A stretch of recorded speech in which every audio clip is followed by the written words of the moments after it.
En Valais, les forêts du Bois Noir à Saint-Maurice et celles de Finges à Sierre et Loèche constituent les seuls massifs forestiers traversant de part en part la plaine du Rhône.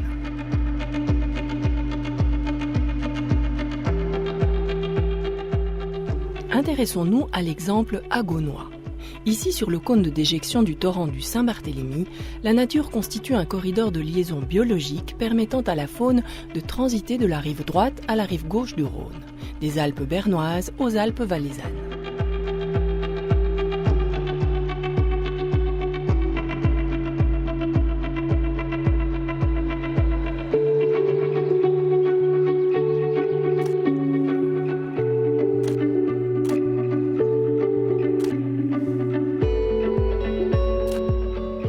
L'espace Bois Noir est un but de balade très apprécié des promeneurs, des sportifs et des amoureux de la nature. Ce territoire diversifié comprend un espace forêt constitué de pins sylvestres, de parois rocheuses, de prairies, haies, bosquets, murs en pierre sèche et de murgères.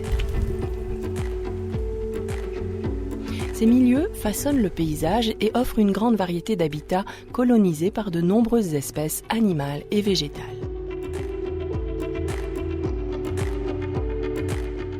Alors, des sites comme ça, c'est des îlots de biodiversité parce que la faune et la flore qui vivaient dans la plaine autrefois ont presque partout disparu. Il reste ces endroits où il y a quelque chose. Et en même temps que c'est une haute valeur par rapport au reste de la plaine, si on regarde dans la durée, et par rapport à 1950, par contre, ça a déjà perdu de la valeur. Pourquoi?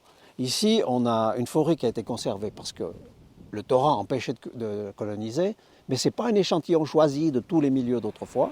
Deuxièmement, le torrent du Saint-Barthélemy, qui est dangereux, on l'a bloqué avec des seuils pour freiner les laves torrentielles. Donc on a supprimé la dynamique qui rajeunissait la forêt. Les espèces qui ont besoin de lumière ne peuvent plus trouver de place parce que la forêt se densifie. Et comme ce n'est pas une surface qui avait été protégée dans ce but de la nature, il n'y avait pas d'intervention pour réouvrir et mettre de la lumière. Donc c'est un îlot de biodiversité de haute valeur par rapport au reste, mais de faible valeur par rapport à il y a 40 ou 50 ans. L'extension du bâti, la construction des voies de communication de l'autoroute dans les années 80 ont fortement perturbé la fonction de corridor biologique que constituait le Bois Noir.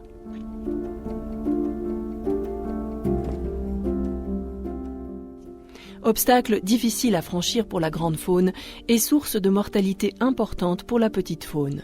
C'est en 2007 que l'Office fédéral des routes décide de financer à hauteur de 8,5 millions de francs un ensemble de mesures visant à un rééquilibrage écologique. Des améliorations qui intègrent la protection contre les laves torrentielles du Saint-Barthélemy, la préservation du paysage, la construction de pistes de mobilité douce, l'amélioration des activités de loisirs et la construction d'un passage à faune.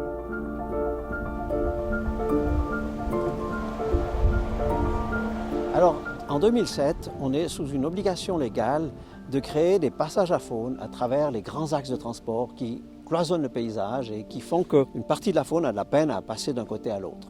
Alors c'est une bonne idée en soi, mais dans certains cas, on a construit des passages à faune qui relient un désert de maïs à un désert de sapin. Et ici, on a pu négocier avec l'Office fédéral des routes, qui a été très ouvert et qui a accepté de ne pas se concentrer sur l'idée du passage à faune à travers l'autoroute, mais d'aborder la globalité du Bois Noir dans une vision d'un système, en regardant le fait qu'il y a le Saint-Barthélemy, qui a des laves torrentielles, il faut régler ce problème, en regardant le fait que la forêt c'est trop fermée et stabilisée, puis qu'on pourrait la réouvrir. Et là, grâce à cette démarche et à ce financement, la bourgeoisie a accepté de faire une réserve forestière. Désormais, on fait des coupes pour éclaircir le sous-bois, pour favoriser certaines espèces de plantes ou de papillons qui ont besoin de lumière. Et puis, en parallèle, on a fait des petits biotopes, je disais tout à l'heure des biotopes en kit, mais on les pose le mieux possible près de la forêt, près du torrent, etc., pour qu'il y ait une synergie entre ces petits biotopes qu'on crée et l'ensemble du système. Et puis d'autre part, dans ce secteur du pied de coteau, entre le pied de coteau et le début du cône, on a réouvert une partie des plantations de sapins qui avaient été faites dans les années 60 et rétabli des prairies fleuries pour avoir des papillons, des sauterelles qui permettent de nourrir les grenouilles et les libellules qui viennent dans les étangs on a planté des haies, etc. Et puis là-dedans, on a même été jusqu'à restaurer des anciens bâtiments agricoles, à restaurer des vieux murs pour que les promeneurs qu'on amène par des chemins qu'on a aménagés puissent savourer la qualité du site, savourer la nature, comprendre comment vivaient leurs aïeux et puis apprécier la démarche d'une approche globale de la conservation de la nature.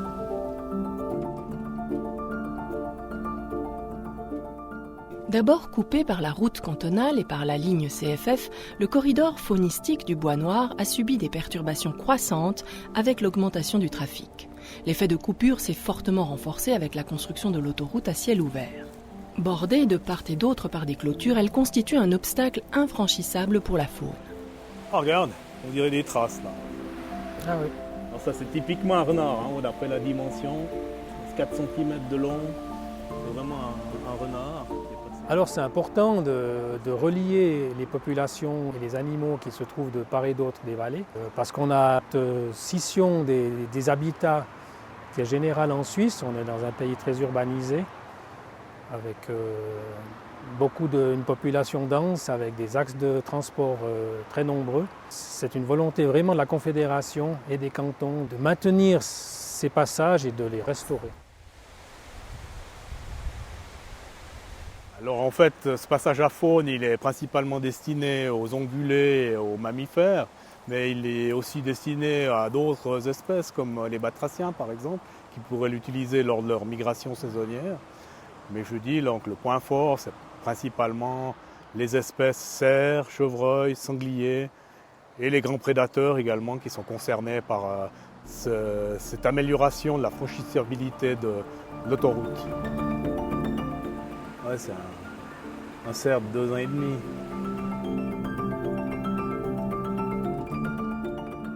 Afin d'améliorer cette situation, l'Office fédéral des routes décide de prolonger le pont autoroutier qui enjambe le torrent du Saint-Barthélemy.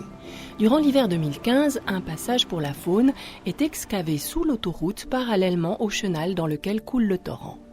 Avant la construction de ce passage, seuls quelques mammifères pouvaient accidentellement franchir les clôtures de l'A9. Grâce à cet ouvrage, la faune peut désormais bénéficier de ce point de passage pour transiter. L'endroit est assez spacieux pour être emprunté par les plus gros animaux. Mon travail, il est de réaliser le monitoring du passage à faune, du fonctionnement de ce passage à faune pour savoir s'il est utilisé par les mammifères, principalement les ongulés et les canidés, et éventuellement les grands prédateurs. Alors le premier bilan, disons après un peu plus de 3 ans de monitoring, c'est que j'ai enregistré environ 200 mouvements de faune sauvage, principalement pour plus de la moitié des renards. Et l'autre espèce concernée, où là j'ai carrément eu 88 apparitions, c'est les chevreuils. En revanche, on n'a qu'un passage de cerf qui a eu lieu le 15 mai 2019. Et là, c'est un cerf mâle qui est venu depuis le côté valaisan. Il a voulu traverser, mais il s'est arrêté devant la deuxième carrera côté, si on veut dire, côté vaudois. Et il est retourné en arrière. Donc là, il y a moins de passages du point de vue des grands cervidés.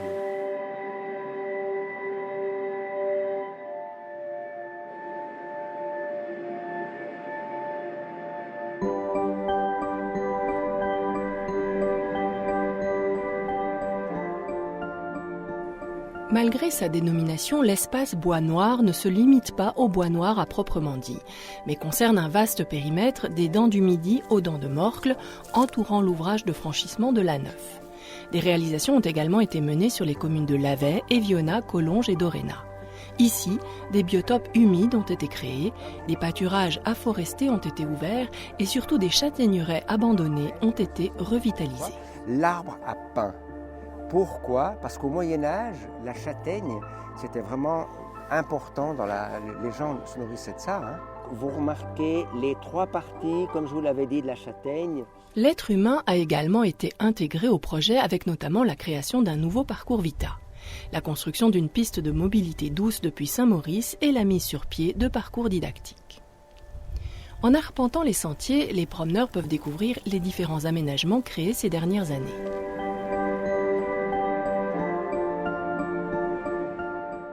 Ici, au lieu-dit de la Liardaire, l'abandon dans les années 50 de l'activité agricole a engendré l'extension de la forêt et la disparition des clairières. C'est en 2016, dans le cadre du projet Bois Noir, que les travaux réalisés redonnent à ce site son charme d'antan. Le chemin pédestre qui borde le pâturage est un tronçon historique. Avant sa rénovation, il était envahi de végétation et de pierres. Le passage aujourd'hui libéré est à nouveau emprunté par les marcheurs. Ouais, c'est parti.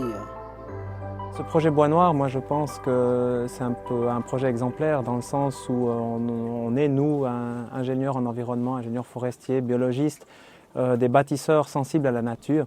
Et je pense que dans tout projet, on doit maintenant, non pas comme on l'a fait peut-être à l'époque, ou comme on le faisait naturellement à l'époque dans les années 80, focaliser que sur l'infrastructure, mais on doit nous être sensibles à la nature, de des bâtisseurs avec cette sensibilité pour au mieux intégrer les ouvrages, pour permettre d'atteindre nos fins au niveau des infrastructures, mais également de ne pas perturber l'écosystème qui se trouve à proximité ou le moins possible.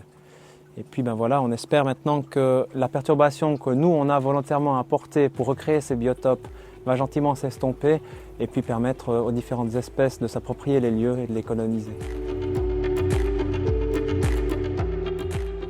Après le rétablissement de la liaison pour la faune et le renforcement de la biodiversité animale et végétale, l'espace Bois Noir peut être considéré aujourd'hui comme une arche de Noé moderne.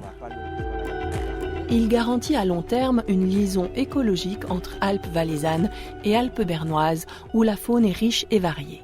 Les marais, les étangs, les rivières assurent une diversité régionale des biotopes. Puis si on se projette dans le futur avec le développement actuel, un jour le Bois de Finge, le Bois Noir, ce seront les deux grands parcs urbains de la ville Brigue-Léman. Et j'espère que dans ces parcs, il restera de la nature et de la biodiversité. C'est un peu ce qu'on a tenté de faire ici.